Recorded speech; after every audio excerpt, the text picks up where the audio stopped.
தீமை செய்தாலும் கவனமாக பார்க்கின்றார். நன்மை செய்தாலும் தீமை செய்தாலும் கவனமாக பார்க்கின்றார். அனனியா சப்பினாலும் பொய்களையே பேசினார்கள். அனனியா சப்பினாலும் பொய்களையே பேசினார்கள். கர்த்தரும் பார்க்கின்றார், மரணத்தை கொடுக்கின்றார். கர்த்தரும் பார்க்கின்றார், மரணத்தை கொடுக்கின்றார். கர்த்தர் நம்மை பார்க்கின்றார், உற்று நோக்கி பார்க்கின்றார். நன்மை செஞ்சாலும் தீமை செஞ்சாலும் கவனமாக பார்க்கின்றார். நன்மை செய்தாலும் தீமை செய்தாலும் கவனமாக பார்க்கின்றார். ஆனால் கர்த்தர் யாரெல்லாம் பார்க்குறாரு, எப்படிலாம் பார்க்குறாரு, எல்லாத்தையும் அவர் கவனிச்சு தான் இருக்கிறார். அதனால் கர்த்தர் கவனிக்கிறார் என்று நாம் ஒரு மனிதன் உணரும் பொழுது அவங்களுக்கு ஒரு தவறு செய்வதற்குள்ள அவங்களுக்குள்ள ஒரு பயம் வரும். இந்த நாட்களை தாழ்வு பற்றி நாம் பார்க்கப்படுகிறோம். 1 சாமுவேல் 16ஆம் அதிகாரம் 7ஆம் வசனத்தை வாசிப்போம்.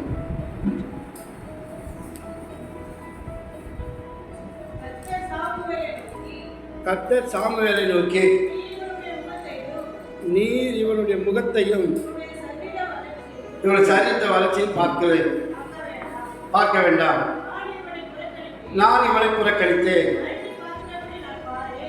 மனுஷன் பார்க்கிறது நான் பார்க்கல, மனிதன் முகத்தை பார்ப்பான், கர்த்தரோ இதயத்தை பார்க்கிறார். அல்லேலூயா. அதான் புறம்பான மனிதர்களை தோற்றத்தை பார்ப்பார்கள். சாமுவேல் தோற்றத்தை பார்த்து ஒரு மனிதனை அபிஷேகம் பண்ண போற நேரத்தில் கர்த்தர் தடுக்கிறார். சாமுவேலே, என்ன நீ மனுஷன் பார்க்குற மாதிரி பார்க்குற? நான் இவனை ராஜாவாக தெரிந்து கொள்ளவில்லை. தோற்றத்தை பார்க்காதே, நீ மகத்தை பார்த்து தேர்ந்தெடுக்கிற. கர்த்தர் இருதயத்தை பார்க்கிறவர். அல்லேலூயா, அல்லேலூயா. இன்னைக்கு மனிதர்கள் தோற்றத்தை பார்த்து என்ன போல தீர்மானிப்பார்கள். இன்னைக்கு நிறைய இடத்துல நடக்குது. இன்னைக்கு அது நிறைய இடங்களில் நடந்துட்டு இருக்குது. அது மாத்திரத்துக்கு கர்த்தரால முடியும், மனுஷனால முடியாது. ஆகையால் 11 வசனத்தை வாசிப்போம். உன் பிள்ளைகள் இவ்வளவுதானா? ஈசாய் கேட்டார். இன்னும் எல்லாரும் இளையவன் ஒருத்தர் இருக்கிறார், அவன் ஆடுகளை வைத்துக் கொண்டிருக்கிறான். ஈசாய் நோக்கி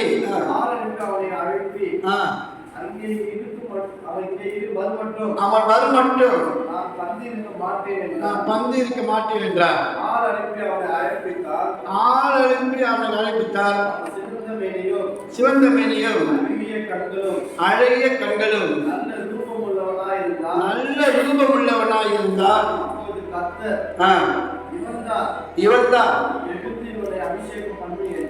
இவன்தான் அபிஷேகம் பண்ணு என்றார். அல்லேலூயா, அல்லேலூயா. ஆக இவன்தான் 14ஆம் வசனம். கர்த்தருடைய ஆவி சவுலை விட்டு நீக்கினார்.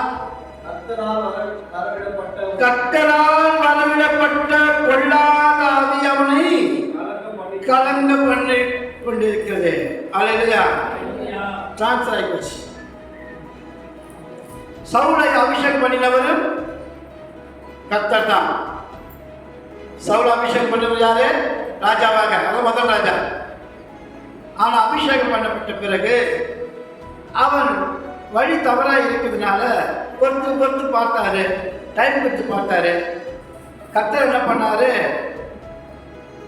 வேறொரு ராஜாவை நியமிக்கும்படியாக தாவீதை கர்த்தர் தெரிந்து கொண்டார். அல்லேலூயா. அப்ப தாவீது மேல் பரிசுத்த ஆவியானவர் அபிஷேகம் வந்த பிறகு அன்னையிலிருந்து கர்த்தருடைய ஆவி யார் மேல வந்து வச்சு? தாவீது மேல வந்துச்சு. ஆனால் தாவீதுக்கு மேல கர்த்தருடைய ஆவி வந்த உடனே சவுலுக்குள்ள இருந்த ஆவியானவர் என்ன பண்ணாரு? போயிட்டார். அல்லேலூயா. அப்ப கர்த்தரால் விடப்பட்ட ஒரு பொல்லாத ஆவி யாரு? கர்த்தரால் விடப்பட்ட கர்த்தருடைய ஆவி சவுலை விட்டு நீங்கினால் கர்த்தரால் வரவிடப்பட்ட ஒரு பொல்லாத ஆவி அவனை கலங்க பண்ணி கொண்டிருக்கிறது. இதுதான் இன்னைக்கு அநேக வாழ்க்கை நடக்கும். நம்மால கண்டுபிடிக்க முடியாது.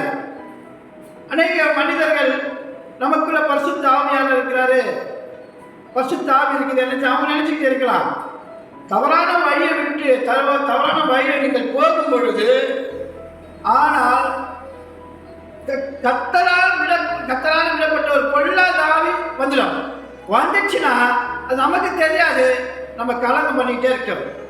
சவுல் ஒவ்வொரு நேரமும் கலங்கி கொண்டே இருப்பான். திடீர் பயம் போராட்டம் வந்துக்கிட்டே இருக்கும். ஏன்னா பொல்லாத ஆவி வந்து போச்சு. இன்னைக்கு அநேக மனுஷனுக்குள்ள ஒரு பொல்லாத ஆவி வந்துச்சுன்னா அவங்கள அடக்க முடியாது, அவங்கள மாற்ற முடியாது, அவங்கள திருத்தவும் முடியாது. சரி, பொல்லாத ஆவி வந்த உடனே அதற்கு மேற்பட்டு சவுல் ராஜ்யத்தை பார்த்து விட்டானா விடல. அவங்க மட்டும் அந்த ராஜ்யத்தில் தான் இருக்க, ராஜாவாக தான் இருக்கிறார். ராஜாவோட பதவி விட்டு இறங்கல. நான் பரிசுத்த ஆவியான அபிஷேகம் பண்ண வச்சுட்டாரு தாவீது வந்து பரிசுத்த ஆவிக்குள்ள இருக்கிறார், கர்த்தருடைய ஆவி இருக்கிறது. ஆனாலும் அதற்கு ஒரு நேரம் இருக்குது, எப்போ வந்து அந்த சிங்காசனத்தில் உட்கார வைக்க வேண்டும் என்று. 1 சாமுவேல் 17ஆம் அதிகாரம் 26, 27ஆம் வசனம்.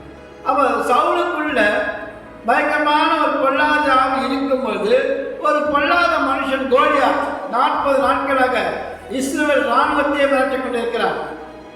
இஸ்ரவேல் ராணுவத்தை மிரட்டிக் கொண்டிருக்கும்போது இந்த சவுல் அவனை கண்டு பயப்படுகிறான்.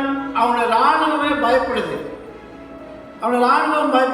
அந்த இஸ்ரவேல் ஜனங்கள் எல்லாமே பயப்படுறார்கள். கோலியாத்தினுடைய காரியங்கள் பேசுகிற வார்த்தையை பார்க்கும்போது 40 நாள் மிரட்டினான். 40 நாள் மிரட்டிட்டு இருக்கும் பொழுது அப்போ என்ன நடக்குதுன்னா, அப்போ வந்து போர்க்களத்தில் வந்து தாவீது வந்து இந்த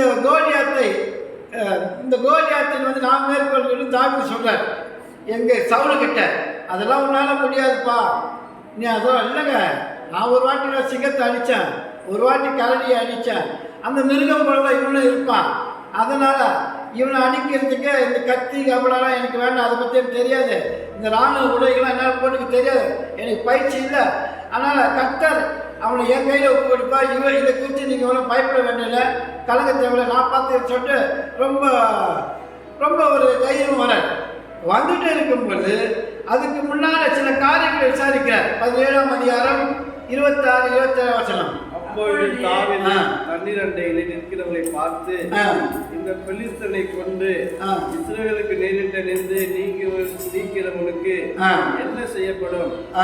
ஜீவனுள்ள தேவனுடைய சேனைகளை நிந்திக்கிறதற்கு விருத்த சேதனம் இல்லாத இந்த பெலிஸ்தன் எம்மாத்திரம் என்றால், அதற்கு ஜனங்கள் அவனை கொல்லுகிறவனுக்கு இன்னபடி செய்யப்படும் என்று உன் சொன்ன வார்த்தைகளை அவனுக்கு சொன்னார்.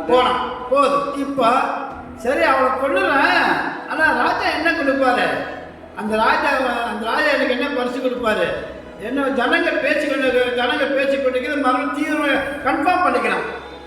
அதுக்கு முன்னாடி தெரிஞ்சு போச்சு, அந்த பெலிஸ்தரை கொன்று போட்டால் அவனுக்கு ராஜ உபசாரம் செய்யப்படும், அவனுக்கு ஒரு பதவி கொடுக்கப்படும், அவனுக்கு என்னுடைய பொண்ணு கொடுக்கப்படும் சொல்லிட்டு நம்ம அறிவு கொடுத்துறாரு. அதனால என்ன பண்ணாரு, பொருளும் கிடைக்கும் பொண்ணும் கிடைக்கும் பார்த்துலாம் சொல்லிட்டு ஆவியானவர் உள்ள இருந்து தாவீது என்ன கொடுப்பான் என்று ஜனங்கள்கிட்ட விசாரிக்கிறார். அல்லேலூயா. அப்ப இதுல என்ன தெரியுதா, இன்னைக்கு மனிதர்கள் நமக்குள்ள தேவனுடைய ஆவி இருந்திருந்தும் அவர்களால் நமக்கு என்ன ஆதாயம் கிடைக்கும், என்ன லாபம் கிடைக்கும் அப்படி என்று உள்ளுக்குள்ள ஒரு தீர்மானத்தோடு தான் காரியத்தில் இறங்குவார்கள், லாபம் தான் இறங்குவார்கள். ஆனால் தாவீதுக்கு அந்த எண்ணம் இருந்தது. காலையில் ஆவியான எனக்கு பேசுகிறேன், இது ஒரு புது விஷயமா இருக்கு, புதிய மாற்றமா இருக்குது. அதனால் என்ன கொடுப்பாருன்னு அந்த ஜனத்தை விசாரிக்கும் போது இது மாதிரிலாம் சொல்கிறாங்க, அந்த பெலிஸ்தனை சாகடிக்கிறவனுக்கு ராஜ மரியாதை பதவி கிடைக்கும், அது இல்லாத பொண்ணு கொடுக்கப்படுங்க. அப்படியா, சரி சரி அப்படின்னு சொல்லிட்டு மனசுக்குள்ள வச்சுக்கிட்ட உடனே 1 சாமுவேல் 18:25-28. அப்போது சவுல் ராஜா பரியாசத்தை விரும்பாமல் பெலிஸ்தரின் 100 நுனித்தோள்களின் ராஜாவின் சத்துருகளிடத்தில் பழிவாங்க விருப்பமாயிருக்கிறார் என்று தாவீதுக்கு சொல்லுங்கள் என்றார். தாவீதை பெலிஸ்தரின் கையினால் விழப் பண்ணுவதே சவுலுடைய எண்ணமாயிருந்தது. அவன் ஊழியக்காரர் தாவீதுக்கு இந்த வார்த்தைகளை சொன்னபோது ராஜாவுக்கு மருமகனாயிருக்கிறது தாவீதுக்கு பிரியமாயிருந்தது. அதற்கு குறித்த நாட்கள் நிறைவேறும் முன்னே தாவீது எழுந்து தன் மனுஷரை கூட்டிக் கொண்டு போய் பெலிஸ்தரின் 200 பேரை வெட்டி அவர்கள் நுனித்தோள்களை கொண்டு வந்து தான் ராஜாவுக்கு மருமகனாகும்படிக்கு அவைகளை ராஜாவுக்கு எண்ணி செலுத்தினார். அப்பொழுது சவுல் தன் குமாரத்தி ஆகிய மீகாலை அவனுக்கு மனைவியாக கொடுத்தான். கர்த்தர் தாவீதோடு இருக்கிறார் என்று சவுல் கண்டறிந்து கொண்டான். சவுலின் குமாரத்தி ஆகிய மீகாலும் அவனை நேசிக்கிறார். அல்லேலூயா. அப்ப நோக்கம் எப்படிப்பட்ட நோக்கம்? தாவீது சவுல் என்ன சொல்லிருக்கிறான்? அவனை பார்த்தா நல்ல எல்லாரும் அச்சு போட்டுற மாதிரி இருக்குது.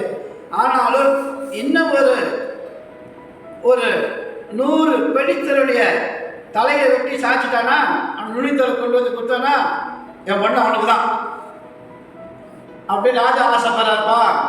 அங்க இருக்கிற சேவர்கள் வந்து தாவீதுக்கு அதை தெரியப்படுத்துது. தாவீது என்ன பண்ணாரு? மீகா மேல இருக்கிற லவ்ல, மீகா மேல இருக்கிற மோகத்துல 100 என்ன நான் 200 கொண்டு வந்து கொடுக்கணும்னு சொல்லி 200 பேரை வெட்டி போட்டுட்டான். வைராக்கு எதிர இருக்குது, மோகம் மிச்சையில் இருக்குது. இந்த மோகம் மிச்சை இருந்தால் என்ன பண்ண மாட்டான்? வாழ்க்கை கோளாறு, வயசு கோளாறு. அதனால 100 200 பேரை கொண்டு வந்து கொடுக்குறான். இப்ப தாவீது செய்கிறது கர்த்தருக்கு பிரியமா?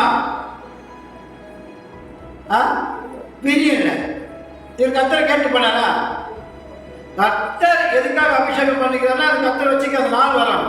நடுவில் நான் இடையில என்ன பண்றாரு? தேவையில்லாத காரியங்களா செய்யறாரு. கோலியாத்தை மேற்கொள்ளும்படியாக தான் வச்சிருக்கிறாரு. அதோட முடிஞ்சு போச்சு. அது எப்ப கொண்டு வருவாங்க? அடுத்தது நம்ம மாமனார் பேச்ச கேட்கிறாரு. மாமா என்ன சொல்றாரு? அதபடி நம்ம நடக்குது. மாமா பல 100 நம்மம்மா நான் 200 கொண்டு வந்து கொடுக்குறேன். நான் 200 பேர் வெட்டி சொல்லிட்டு 200 பேரை கொண்டு வந்து கொடுத்த பிறகு அப்புறமேல என்ன பண்றாரு? அப்ப தாவீதுடைய இருதயம் எப்படிப்பட்ட இருக்கு? எப்படி இருக்குது? தாவீது இருதயம் எப்படி இருக்குது? இச்சை மோகத்தில் இருக்குது. அல்லேலூயா. இச்சை மோகத்தில் இருக்குது. ஆகையால் பரிசுத்த ஆவியானவர் உள்ள இருக்கிறாரு. ஆனாலும் இவர் செய்கிற காரியம் ஆவியானவர் துக்கப்பட்டுக் கொண்டிருக்கிறது. அல்லேலூயா. சரி, அதோட பாட்டு மாத்திரம் 1 சாமுவேல் 25ஆம் அதிகாரம் 39-42 வரைக்கும். நாபால் செத்து போனது என்று தாவீது கேள்விப்பட்ட போது என் வழக்கை நாபாலின் கையில் விசாரித்து நம்முடைய அடியானை பொல்லாப்பு செய்யாதபடிக்கு தடுத்த கர்த்தருக்கு ஸ்தோத்திரம். கர்த்தர் தாமே நாபாலின் பொல்லாப்பை அவன் தலையின் மேல் திரும்ப பண்ணினார் என்று சொல்லி அபிகாயிலை விவாகம் பண்ணுகிறதற்காக அவளோட பேச தாவீது ஆட்களை அனுப்பினான். அபிகாயிலுக்கு வந்து தாவீது உன்னை விவாகம் பண்ண மனதாய் எங்களை உன்னிடத்தில் அனுப்பினார் என்று அவளோட சொல்லுகிறதாவது, அவள் எழுந்திருந்து தரை மட்டும் முகப்புறது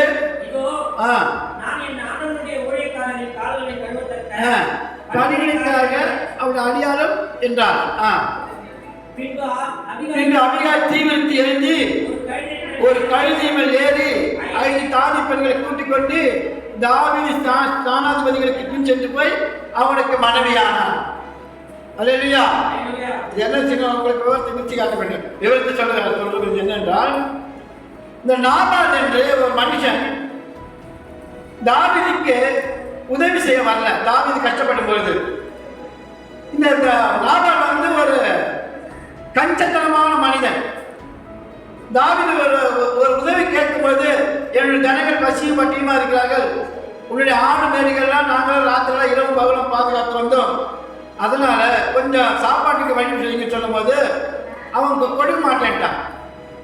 அவன் கொடுக்க மாட்டேன்னு சொன்ன உடனே அந்த அபிகாயிலுடைய வேலைக்காரன் சொன்னாமா, ஐயா சொல்றது தப்பு, அந்த ராத்திரிலாம் தாவீதும் அவனுடைய வேலைக்காரன் தான் நம்மளோட ஆட்டு மந்தையெல்லாம் பாதுகாத்தாங்க, அதனால தாவீதுக்கு நீங்க உதவி செஞ்சுதான் அவனு, அப்படி செய்யலன்னா நாளைக்கு கொல்லா போறோம் அந்த அபிகாயிட்ட சொல்லும்போது, அபிகாயில் என்ன பண்றான், தன் புருஷனுக்கு தெரியாமல் தாவீதுக்கும் தாவீது வேலைக்காரனுக்கும் அந்த சாப்பாட்டுக்கு தேவையான காரியங்களை செய்து கொடுத்து அனுப்புகிறார். கொஞ்ச நாள் கழித்து அந்த புருஷன் இறந்துடுறான். இறந்து போன செய்தியை யார் கேட்கிறா, தாவீதுக்கு அறிவிக்கப்படுது. அபிகாயிலோட வீட்டுக்காரு இறந்துட்டாரு. இறந்தா இவருக்கு என்ன ஆச்சு, அதையும் கத்தல கேட்கிற. இவரெல்லாம் பெரிய மன்மத் ராஜா, அழகு, எனக்கு வேத வசனம் சொல்லல, அவர் அழகும் சௌந்தரம் மேனியமா இருக்க கத்த அழகா படைச்சா இந்த அழகை அவர் தவறா பயன்படுத்தினார். இது என்ன பண்ணிட்டாரு, செத்துவா அவன் வீட்டுல செத்துட்டேன்னா சரி என்ன பண்ண, நான் கல்யாணம் பண்ணிக்க சொல்லு, ஆட்களை அனுப்புறான். ஆட்களை அனுப்பும் பொழுது அவளை என்ன பண்றா, சம்மதிச்சுட்டான். சரி அந்த அவர் புருஷன் போயிட்டார், அவனை கஞ்ச பையன், இவர் ராஜாவா இருக்கா, இவரை சுற்றி நிறைய சேவர் கூட்டலாம் இருக்குது, ஊரில் நல்ல மரியாதை மதிப்பு இருக்குது, நம்ம இவரே கல்யாணம் பண்ணிக்கலாம். இவளை என்ன பண்றான், நானும் உங்களுக்கு ஒரு வேலைக்காரியா வணங்கன்னு இவளை என்ன பண்றான், மயங்கிட்டான். இப்போ தாவீது வந்து ஏன் அபிகாயை கல்யாணம் பண்ணா, சும்மா இருக்க வேண்டியதானே, சொத்து தோட்டம் தரவு பணம் நல்ல வசதி வாய்ப்பு, புருஷனுக்கு அடுத்தது அந்த சொத்தெல்லாம் யாருக்கு சேரனா, அபிகாய்க்கு தான் சேரும். அபிகாயை திருமணம் பண்ணிட்டா அந்த சொத்துல நமக்கு வந்துடும். இதுவே இன்னைக்கு நடந்துகிட்டு இருக்குது. ஒரு இதுவா ஊர நடந்துடல, எந்த சொத்து சொகம் இருக்குதோ அந்த இடம் பார்த்து உதவியா இருந்தா என்ன எது வந்து நமக்கு என்ன சொத்து வருதா அப்படின்னு தாவீது அதையும் கல்யாணம் பண்ணிட்டான். இது கர்த்தருக்கு பிரியமானதா? கர்த்தர் பார்க்கறான்ல, அபிஷேகப்பட்ட மனுஷன் எந்த வழிக்கு போறான், தப்பா ரைட்டா? ராஜாவை அபிஷேகப்பட்ட மனுஷன் கீழ்த்தரமான காரியங்கள் செய்கிறான். காரணம் என்ன, வயசு, வாலிப வயசு, அழகு. இந்த அழகு இருந்தாலுமே வந்து தான் தான் பெரிய அழகா இருக்குன்னு சொல்லிட்டு மட்டமா நினைக்குது, அற்பமா நினைக்குது. அதே போல யாக்கோபு நினைச்சான், அக்கா காரியை விட்டுட்டு தங்கச்சியாக என்ன பண்ண, ராகல் மேல லவ் இருந்தது.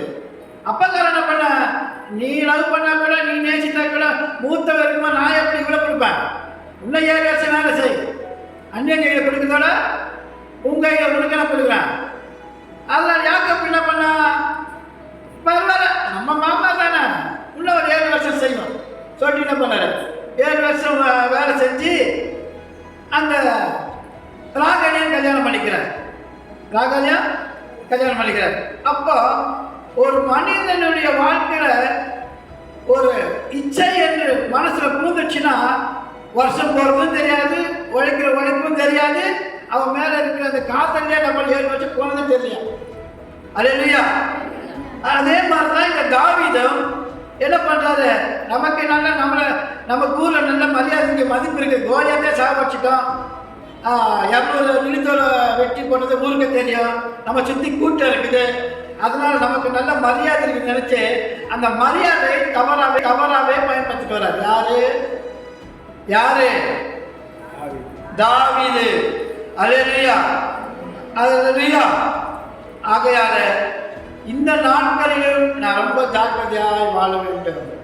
பணம் இருக்கலாம், மனிதர்கள் அதிகமாக இருக்கலாம், என்னென்னமோ நடக்கலாம், ஆனால் கர்த்தருக்கு பயப்படுற பயம் இருக்குதா என்று நாம் நமக்கு மற்றவர்கள் எப்படியா போகட்டும், நமக்கு நாமே கர்த்தருக்கு பயப்படுற பயம் இருக்குதா என்று நான் பார்க்க வேண்டும்.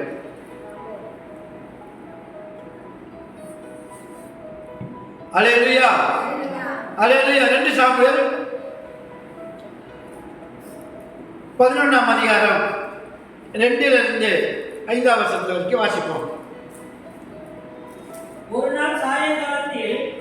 நாள் சாயங்காலத்தில் தாவீது தன் படுக்கையிலிருந்து எழுந்து அரண்மனை உப்பரியில் உலாவிக் கொண்டிருக்கும் போது ஸ்நானம் பண்ணுகிற ஒரு ஸ்திரியை உப்பரியின் மேலிருந்து கண்டான். அந்த ஸ்திரீ வேறு சௌந்தரவதியாய் இருந்தார். போதும், அதை நிறுத்திக் கொள்வோம். அங்க யுத்தம் நடக்குது. யுத்தத்துக்கு எல்லாம் போயிட்டாங்க. வீட்டுக்கு ஒரு ஆளு புருஷன்மார்கள் எல்லாரும் போயிட்டாங்க. அப்ப இந்த நாட்டுல யுத்தம் நடக்கும் போது ராஜா எங்க இருக்கிறார்? யுத்த காலத்துல இருக்கிறார். இவரு என்ன பண்ண பால்கனி நின்னுக்கிற அப்படியே உல்லாசமா கூலிங் காத்து வாங்கிக்கிறார். அப்படியே உரிமை சுத்தி நிற்கும் போது, பால்கனில சுத்தி நிற்கும் போது ஒரு பொண்ணு குளிப்பதை பார்த்து விட்டார். ஸ்நானம் பண்ணுறதை பார்த்துட்டார். பார்த்த உடனே அதே மறைச்சு பார்த்துக்கிட்டே இருக்கும்போது அந்த ஸ்திரீயை வெகு சௌந்தர்யம் வர்ணிக்கிறார், அழகா இருக்கிறார். 3ஆம் வசனம். அப்பொழுது தாவீது அந்த ஸ்திரீ யார் என்று விசாரிக்க ஆள் அனுப்பினார். அவள் எலியாவின் குமார்த்தியும்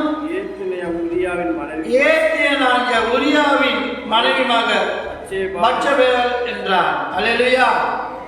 அப்ப யாருன்னா இன்னாடு பொண்ணு, அவன் வீட்டுக்காரர் உரியார். அந்த அவங்க வீட்டுக்காரர் நம்மளுடைய பட்டாட்டத்தை வேலை செய்யறாரு. அப்படியா? ரொம்ப நல்லதா போச்சு. 4ஆம் வசனம். அப்போது தாவீது ஆள் அனுப்பி அவளை அழைத்து வர சொன்னார். அவள் அவளிடத்தில் வந்தபோது அவளோட சேர்ந்துட்டான். போதும், சேர்ந்த உடனே கர்ப்பமாயிட்டான். சேர்ந்த உடனே 3 மாசம் கழிச்சோட கர்ப்பமாயிட்டான். கர்ப்பம் தரித்த உடனே அவள் ஆள் அனுப்புறா, இந்த மாதிரி நான் கர்ப்பமா இருக்கு ராஜாட்ட சொல்லுங்க. ராஜா என்ன பண்றது? அதிர்ச்சாயி, என்னடா கர்ப்பமா இருக்காளா? நம்ம என்ன பண்றது? அவன் வேற போர்க்களத்தில் இருக்கிறான். அவன் திருமணம் ஆன உடனே மனைவிட்ட சேர ஊரில் போர் தொடங்கிச்சு. போர் தொடங்கினதுனால இப்போ இவன் கர்ப்பமாக இருக்கிறான். அவன் வீட்டுக்கு திரும்பி வந்தோன்னா இந்த செய்தி கேள்விப்பட்டு, நான் இல்லாத நேரத்தில் எப்படி கர்ப்பவதி ஆனாய்? வீட்டுக்காரர் தெரிஞ்சால் என்ன ஆகும்? அப்புறம் விஷயம் வெளியே வந்துச்சுன்னா என்னை மதிப்பாங்களா? தாவீது உள்ளுக்குள்ளே ஒரு புழுக்கத்தை வச்சுக்கிட்டு அப்படியே மனசெல்லாம் பிளாட் பண்ணுறான். ஒரு தவறு செய்ய போய் இன்னொரு தவறு செய்வதற்கு பிளான் பண்றான். அப்புறம் அப்போது தாவீது ஆள் அனுப்பி சொன்னார். அவளோடு சயனித்தார். பிற்பாடு அவள் தன் தீட்டுக்கு நீங்கும்படி சுத்திகரித்துக் கொண்டு தன் வீட்டுக்கு போனால் அந்த ஸ்திரீ கற்பம் தரித்து தான் கற்பவதி என்று தாவீதுக்கு அறிவிக்கும்படி ஆள் அனுப்பினார். அல்லேலூயா. ஆள் அனுப்பிச்ச பிறகு இவரு விஷயம் தெரிஞ்சு என்ன பண்ற பிளான் பண்ணி அந்த பட்சபாவுடைய கணவனை கூப்பிட்டு வர சொல்லி வீட்டுக்கு வர வச்ச. நீ போர்க்களத்து போவானப்பா, மனைவி தனியாக இருக்கிறான், இப்போதான் கல்யாணம் ஆயிடுச்சு, அதனால் எதனா ஒன்றாச்சும் சின்ன வயசுல உதவியாக இருக்கக்கூடாது, அதனால் நீ என்ன பண்ண வீட்டுக்கு போன்னு சொன்னான். அவன் போகவே மாட்டேன்றான். 11ஆம் அதிகாரம் 11லிருந்து 13 வரைக்கும். உரியா தாவீதை நோக்கி பெட்டியும் இஸ்ரவேலும் யூதா கூடாரங்களில் தங்கி என் ஆண்டவனாகிய யோவாக்கும் ஆண்டவனின் சேவகரும் வெளியே பாளையமையில் நான் புசிக்கிறதுக்கும் குடிக்கிறதுக்கும் மனைவியோடு உல்லாசம் வாழ்வதற்கும் என் வீட்டுக்குள் பிரவேசிப்பேனோ? நான் அப்படி செய்தேன் என்று உம்முடைய பேரிலும் உம்முடைய ஆத்மா பேரிலும் ஆணைக்கு சொல்லுகிறேன் என்றான். அல்லேலூயா.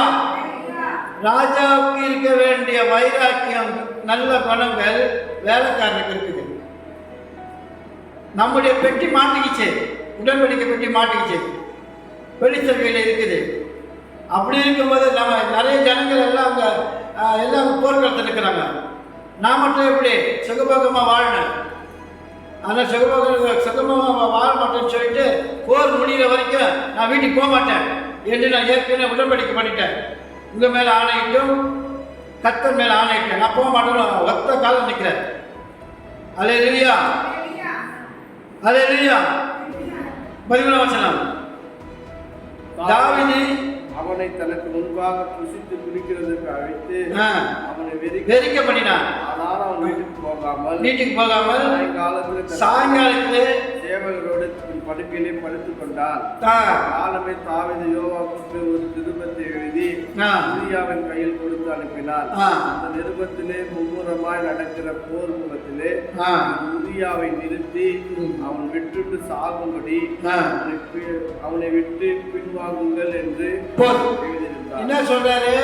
போற மாதிரி இல்ல. தாவீது என்ன பண்றான்னா, ஒரு லெட்டர் எழுதி, அது என்ன எழுதப்பட்டிருக்குன்னா, இந்த லெட்டரை கொண்டு வரவனை போர்க்களத்தில் முடிச்சிருக்க, அவனை போர்க்களத்தை சாவடிச்சிருக்க அப்படின்னு சொல்லிட்டு லெட்டர் எழுதி அவன் கையில கொடுக்குறான். அவன் தாவுங்க அவங்க கையிலே லெட்டர் கொடுக்குறாங்க. அது இல்லையா? இப்போ மனுஷன் பார்த்துக்கிறாங்க. அவன் கையில் லெட்டர், அவன் போய் என்ன பண்ணலாம், அப்பாவி மனுஷன் நம்பி எடுத்து கொடுக்கலாம். கொடுத்த உடனே நம்ம கொஞ்ச நேரத்தில் போர்கள் அதிகமாக ஆகும் பொழுது யார் அச்சான்னு தெரியாத அளவுக்கு உரியாவை சாகடித்தார்கள். அல்லேலூயா. அந்த செய்தி கேட்ட உடனே தாவீது அப்பாடா எல்லாம் பிளானுக்கு ஒர்க் அவுட் ஆயிடுச்சு, எல்லாம் முடிஞ்சு போச்சு, ரொம்ப சந்தோஷமாக இருக்காரு. சந்தோஷமாக இருக்கிற நேரத்தில் 16-15 வருஷம் அந்த முடிஞ்சு போச்சு. 2 சாமியார் 12ஆம் அதிகாரம் 1-2 வாசித்துவாங்க. கர்த்தர் நாத்தானை தாவீதிடத்தில் அனுப்பினார். இவன் அவனிடத்தில் வந்து அவனை நோக்கி, பட்டணத்தில் 2 மனுஷர். ஒரு கதை சொல்ல, நாத்தான்ட்ட வந்து கர்த்தர் நாத்தான்கிட்ட அனுப்புற, இந்த மாதிரி தாவீது ஒரு காரியம் செஞ்சுட்டான், அவன் சட்டுன்னு சொன்னா ஒத்துக்க மாட்டான், நீ ஏதாவது புரிய ஒரு கதை மாதிரி சொல்லி அவனுக்கு புரிய வச்சு கர்த்தர் சொல்ற. கர்த்தர் நாத்தான் நோக்கி தாவீதிடத்தில் அனுப்பினார். மனுஷர்கள் இருந்தார்கள். ஒருவன் ஐஸ்வர்யவான், ஒருவன் பணக்காரன், ஒருத்தர் ஏழை. ஐஸ்வர்யவானுக்கு ஆடு மாடுகள் வெகு திரளா இருந்தது. தரித்திரனுக்கு தான் வளர்த்த ஒரே இந்த ஆட்டுக்குட்டி தவிர வேற ஒன்றுமில்லை இல்லாதது. அது அவனோடு கூட இருந்து வளர்ந்து அவன் வாய் அப்பத்தை தின்று பாத்திரத்தை குடித்து அவன் மடியிலே படுத்துக்கொண்டு அவனுக்கு மகனை போல இருந்தது. அந்த ஐஸ்வர்யத்தில் வழிபோக்கு ஒருவன் வந்தால் அவன் தன்னிடத்தில் வந்த சமையல் பண்ணிமிக்க தன்னுடைய ஆடுகளில் ஒன்றை பிடிக்க மனதில்லாமல் அந்த தரித்திரனுடைய ஆட்டுக்குட்டியை பிடித்து அதை தன்னிடத்தில் வந்த மனுஷனுக்கு சமையல் பண்ணிவித்தான் என்றார்.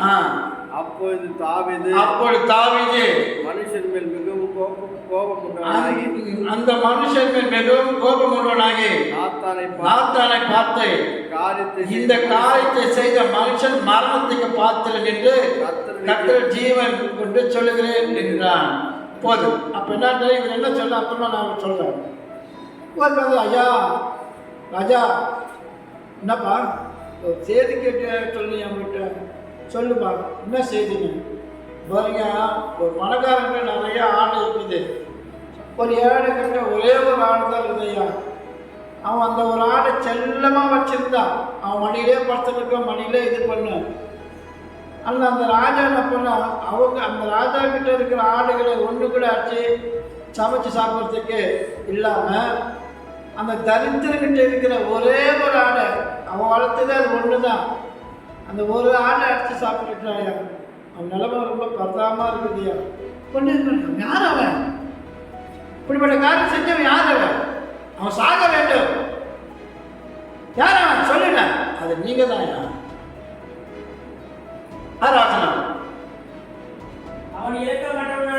அவன் இரக்கமற்றவனாக இருந்து செய்தபடினால் அந்த ஆட்டுக்குட்டிக்காக நாளக்கரை கொடுத்து செலுத்த வேண்டும் என்றான். அப்பொழுது நாத்தான் தாவீதை நோக்கி, நீயே அந்த மனுஷன், இஸ்ரவேலின் தேவனாகிய கர்த்தர் சொல்லுகிறது என்னவென்றால், இஸ்ரவேலின் கர்த்தர் சொல்லுகிறது என்னவென்றால், நான் உன்னை இஸ்ரவேலின் மேல் ராஜாவாக அபிஷேகம் பண்ணி உன்னை சவுலின் கைக்கு தப்பிவித்து உன் ஆண்டவருடைய வீட்டையும் உனக்கு கொடுத்து உன் ஆண்டவருடைய ஸ்திரீகளையும் மடியை தந்து இஸ்ரவேல் வம்சத்தையும் யூதா வம்சத்தையும் உனக்கு கையளித்தேன். இது போதாது இருந்தால் இன்னும் உனக்கு வேண்டியது தருவேன். ஆண்டவர் எப்படி நிறுத்துங்க. அப்ப ஆண்டவர் சொல்லுங்க, இவ்வளோ நான் கொடுத்துருக்கேன். இஸ்ரவேலில் வந்து யூதா வம்சத்தையும் மற்றவருடைய வம்சத்தையும் எல்லாம் உனக்கு கொடுத்துருக்கிறேன். இது போதாது இருந்தால் இன்னும் கொடுத்துருப்பேன. சிங்காசனத்தில் உட்கார வச்சிருக்கிறேன்னு, சவுளு கைக்கு நீக்க வச்சேன்னு, உனக்கு எதிராக இருந்த அந்த சவுளை மனம் கழிச்சேன்னு, இப்போ நிம்மதியாக பாடுங்க. சிங்காசனத்தில் வந்து நல்லா சீட்டில் உட்கார வச்சேன்னு, அது இவ்வளோ நாள் நீ செஞ்சன. நீ கேட்டிருந்தா நான் இன்னும் கொடுத்துருப்பேன. ஆனால் கர்த்தருடைய பார்வைக்கு பொல்லாப்பான இந்த காரியத்தை செய்து அவருடைய வார்த்தையை நீ அசட்டை பண்ணியது என்ன?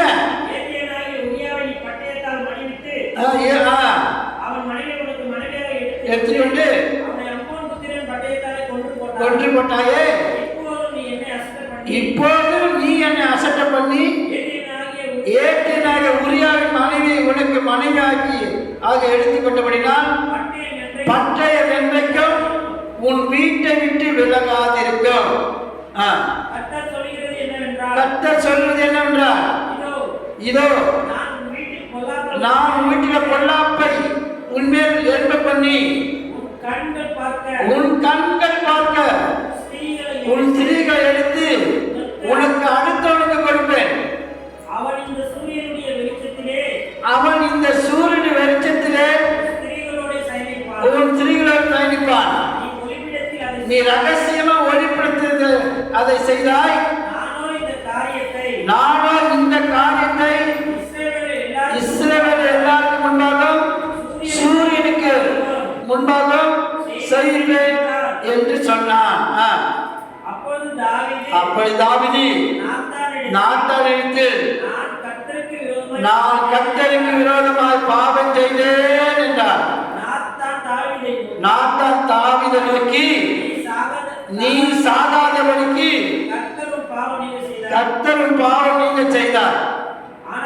ஆனாலும் இந்த காரியத்தினால கர்த்தருடைய சத்துருக்கள் தூஷிக்க நீ காரணமா இருந்தபடினால் உனக்கு பிறந்த பிள்ளை நிச்சயமா சாகும் என்று சொல்லி போயிட்டான். அல்லேலூயா. ஒரு நல்ல ஊழியக்காரர் என்ன காரியம் செஞ்சார் பாருங்க. ஒரு மதிக்கட்ட காரியம் செஞ்சிருக்கிறார். செஞ்சது இல்லாம மண்ணுக்கு கர்த்தர் எச்சரிக்கிறதுக்கு முன்னாடியே மண்ணு கெட்டாலும் பரவாயில்ல, அந்த தீர்க்க தரிசனத்தை சொல்லி கூட அவர் தெரியாத மாதிரி நடிக்கிறார். இப்போ கர்த்தரே வந்து சொல்ல வேண்டியதானே, ஏன் நாத்தான் அனுப்பணும்? கர்த்தரே வந்து தாவீது சொப்பனத்தில் பேச வேண்டியதானே? யோசேப்பிட்ட கர்த்தர் சொப்பனத்தில் பேசினார் இல்ல, மரியாதை கணவர்கிட்ட, மரியாதை நீ சந்தேகப்படாதே, அவளிடத்தில் உற்பத்தி பரிசுத்தமான குழந்தை, அந்த குழந்தை பெற வரைக்கும் நீ அவளோட துணையா இரு. அல்லேலூயா. அதே போல யோசேப்பு கிட்ட, உங்களை பழி வாங்கின ஏழு ராஜாலாம் இறந்துட்டா, நீ குழந்தை தூக்கிட்டு நீ பெத்லகேமுக்கு போ. சொப்பனத்தில் பேச வேண்டியதானே? சொப்பனத்திலே தேவன் கர்த்தரை பேச வேண்டியதானே? ஏன் நாத்தான் அனுப்பினாரு? ஏன்னா அவன் சொப்பனத்தில் பேசினாலும் தனக்குள்ளே வச்சிருப்ப மனம் திரும்பி. தாவீது செஞ்ச காரியம் நாத்தான் தீர்க்கதரிசிக்கு தெரியணும். அதற்கு அடுத்தது தாவீது ஒழுங்கு ஆகணும், தாவீது சரியா ஆகணும். அதற்காக தீர்க்கதரிசி வச்சிருக்கிறார். அதற்காக ஊழியக்காரர்கள் மூலமா பேசுவார். சில பேர் என்ன கேட்பாங்க தெரியுமா? அவங்க செஞ்சது அவங்க நீங்க அதெல்லாம் பார்க்குறீங்க. அப்ப கர்த்தர் அப்படியே விட்டுற வேண்டியதானே தாவீதை? ஏன் நாத்தான் அனுப்புறாரு? அந்த தாவீது வந்து கனவுல சொல்லி கர்த்தர் எச்சரித்தா தாவீது கேட்க மாட்டாரா? கேட்க மாட்டாரா? அந்த பயம் இருக்காது. அல்லேலூயா. அதனால கர்த்தர் ஊழியக்காரனை அனுப்புவார். ஊழியக்காரன் மூலமா கர்த்தர் பேசுவார். அது ஏற்றுக்கொள்வதும் ஏற்றுக்கொள்ளாமல் இருப்பது அவங்கவுங்களை விருப்பங்களை பொறுத்தது. அதனால சில மனிதர்கள் விதாண்டவாதமா என்ன பண்ணுவாங்க, பேசிக்கிட்டே இருப்பாங்க. மனம் திரும்பாத இருக்குது. மனம் திரும்பினாலும் அதை என்ன பண்ண மாட்டாங்க, நம்ம சொல்றதை யாரும் ஏற்றுக்கொள்ள மாட்டார்கள். அல்லேலூயா. ஆனாலும் கர்த்தர் என்ன பண்ணாரு, நீ அந்த ரகத்தில் செஞ்ச காரியங்களை நீ மன்னிப்பு கேட்டாலும் தண்டனை உண்டு. பக்கத்தில் இருக்கிற கையை வச்சு சொல்லுங்க, தப்பு செஞ்சா நீ மன்னிப்பே கேட்டாலும் தண்டனைக்கு தப்ப முடியாது. அல்லேலூயா. சில பேர் ஆண்டவர் மன்னிச்சுவாரு சொல்லிட்டு திரும்ப திரும்ப தவறு செய்வாங்க. கிருபையினால அதே தண்டனை கொடுத்து தான் என்ன பண்ணல, சரியாக்குவாரு. தண்டனை இல்லாத வாழ முடியாது, பனிஷ்மெண்ட் இல்லாத இருக்காது. அல்லேலூயா. இந்த பூமியின் ராஜ்யத்தில் பனிஷ்மெண்ட் இல்லாமல் வக்கீல்கிட்ட பணம் கட்டி ஜாமீன் வெளியே வந்துடலாம், ஜட்ஜிக்கு பணம் கட்டி விடுதலாகி வந்துடலாம். ஆனால் மேலே இருக்கிற கோர்ட்டுக்கு அது செல்லாது. கர்த்தர் எந்த நேரத்தில் எப்பப்போ அடிக்கணுமோ அப்பப்போ அடிப்பார். ஆனால் நாத்தான் மூலமா சொல்லிட்டார், உன் புள்ள முதல்ல சாகும், அடுத்தது காலம் வரும், நீ அந்த ரகத்தில் செஞ்ச வெளிய ரகத்தில் உன்னுடைய பெண்ணை சாயணிப்பார்கள், வெளிச்சத்தில் பகிரங்கமாக நடக்கும். தாவீது வாழ்க்கையில் சமாதானமே இல்லை. தன்னுடைய சொந்த பிள்ளை எதிரியா வந்தான், அப்சலோம் எதிரியா வந்தான். தன் தங்கச்சிய சகோதரி கெட்டது நான் தெரிஞ்சு போய். இதெல்லாம் ஏன் வந்தது? அன்னைக்கு செஞ்ச காரியங்கள் பிற்காலத்தில் நடக்குது. திரும்பவும் அந்த காரியங்கள் நம்முடைய ஜனங்களுக்கோ ஜெனரேஷனுக்கோ மற்றவர்களுக்கோ வரக்கூடாதுன்னு கர்த்தர் எச்சரிக்கிறார். அல்லேலூயா. எச்சரிப்பின் சத்தத்துக்கு கீழ்ப்படிந்து நடந்தால்தான் தாவீதை மறுபடியும் சிங்காசனத்தில் உட்கார வச்சார். தாவீது வளர்ந்தார். கர்த்தாவே என் பாவங்களை மன்னியும். சங்கீதம் 51:7.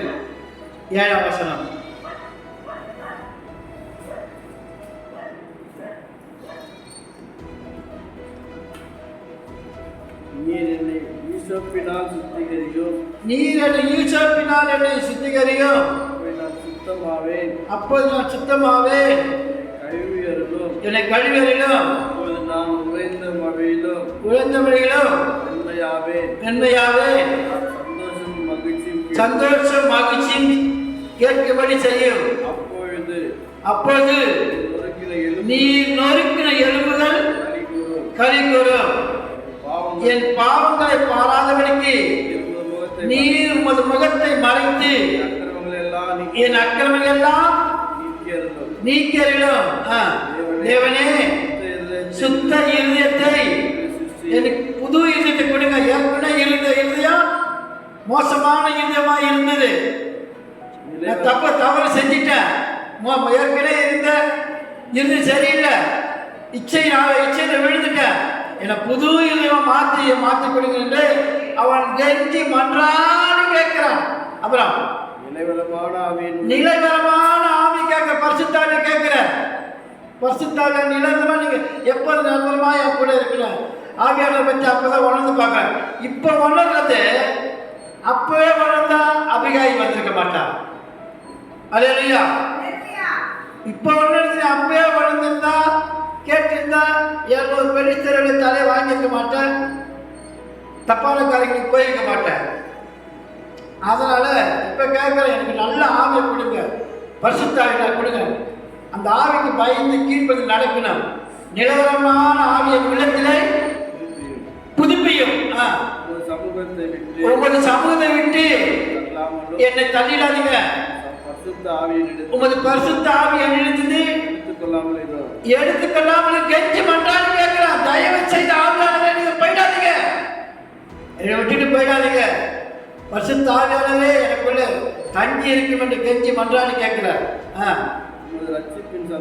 உமது ரட்சணத்தின் சந்தோஷத்தை திரும்பவும் எனக்கு தந்து உற்சாகமான ஆவியினால் என்னை தாங்கும்படி செய்யாம. மனிதனுக்கு உற்சாகம் எப்ப வருது? கர்த்தர் பாவங்கள் மன்னித்தார், அக்கிரமங்கள் மன்னித்தார் என்று கன்ஃபார்ம் ஆன பிறகுதான் அவனுக்கு ஒரு வேத வசத்தை கொடுத்து கர்த்தரை தூக்கி நிறுத்தின பிறகு, உன் பாவத்தை நான் மன்னித்தேன், உன் அக்கிரமங்களை மன்னித்தேன், கிழக்குக்கும் மேற்குக்கும் எவ்வளவு தூரமோ அவ்வளவு தூரமா விளக்கிட்டேன். ரத்தாம்பரம் போல இருந்த பாவத்தை வெண்பஞ்சை போல மென்மையா மாத்திட்டேன். அவனுக்கு ஒரு வசன வார்த்தையில கொடுக்கும் பொழுது அவன் மறுபடியும் சந்தோஷமா எழுந்திருப்பான். அல்லேலூயா, அல்லேலூயா. அப்ப சந்தோஷம், அப்பதான் அவன் மனசுல உற்சாகம் வருது. உற்சாகம் வந்த உடனே கர்த்தர் என் பாவங்களை மன்னித்தார், என் அக்கிரமங்கள் மன்னித்தார், என்னை கேட்ட வார்த்தை குத்தி என்னை திடப்படுத்தும் என்று அவன் தைரியமா கர்த்தரை துதிக்க ஆரம்பிக்கிறான். அல்லேலூயா, அல்லேலூயா. அப்போஸ்தலர் 13ஆம் அதிகாரம் 22 வசனத்தை வாசிப்போம். முடிக்க போகிறோம். அப்போஸ்தலர் 13ஆம் அதிகாரம். பின்பு அவர் அவனை தள்ளி தாவீதை அவனுக்கு ராஜாவாக ஏற்படுத்தி ஈசாயின் குமாரனாக தாவீதின் இதயத்துக்கு ஏற்றவனாக கண்டேன். எனக்கு சித்தமானவர்களை எல்லாம் செய்வான் என்று அவனை குறித்து சாட்சி கொடுத்தார். அவனுடைய சந்ததியில தேவன் தமது வாக்கு தத்தத்தின்படியே இஸ்ரவேலுக்கு இரட்சகராக இயேசுவை எழுப்பினார். அல்லேலூயா. எந்த மனிதன் எவ்வளவு கீழே போனானோ அவன் கண்டித்து உணர்த்துவது அவர்கள் மனம் திரும்பி கர்த்தர் கொடுக்கிற தண்டனையெல்லாம் ஏற்றுக்கிட்டு, கர்த்தர் கொடுக்கிற எல்லா சிச்சைகளையும் ஏற்றுக்கிட்டு, புலமாமல் முன்முறுக்காமல் எல்லாம் நான் செஞ்ச பாவத்தால் நடக்குது தன் இதயத்தில் உணர்ந்து உணர்ந்து உணர்ந்து உணர்ந்து உணர்ந்து பார்த்து மனம் திரும்பி கர்த்தருக்காய் வைராக்கியம் நின்றான். அவனை குறித்து கர்த்தர் சாட்சி அவனை என் இதயத்துக்கு ஏற்றவனாய் மாற்றிட்டார். அல்லேலூயா. ஆனா எவ்வளவு கீழே போனாலும் அவளுக்கு அந்த அளவுக்கு மேல வந்துட்டான். மேல வந்துட்டு கர்த்தர் அவனுக்கு தெரியல, அவனை என் இதயத்துக்கு ஏற்றவனா மாத்திட்டார். அல்லேலூயா. இதயத்துக்கு ஏற்றவனா மாத்தின்னு சொல்லி கர்த்தர் சாட்சி விட்டார். அந்த தாவீது சந்திர வம்சமாயில நம்ம ஆண்டவர் இயேசு கிறிஸ்து பிறக்கிறார். அல்லேலூயா. அதனால அவருக்கு ஒரு பேர் உண்டு, தாவீதின் குமாரனே. அவருக்கு என்ன பேரு? தாவீதின் குமாரனே. அருமையான சகோதர சகோதரியே, நம்முடைய வாழ்க்கையில எந்த அளவுக்கு பாவத்தில் வீழ்ந்து கிடந்தோமோ, பாவம் எந்த அளவுக்கு பெருகிச்சோ, கர்த்தர் தேடி வரும்போது அந்த அளவுக்கு கிருபையும் பெருகும். கிருபையினால் உன்னை ரட்சித்து உன்னை அபிஷேகம் பண்ணி ஒவ்வொரு நாளும் ஜீவ வார்த்தை கொடுத்து அவருடைய வழியை நடத்தும் பொழுது கர்த்தருடைய வருகையிலே நீ காணப்படுவாய். கர்த்தருடைய பரிசுத்த நாமத்துக்கு ஸ்தோத்திரம்.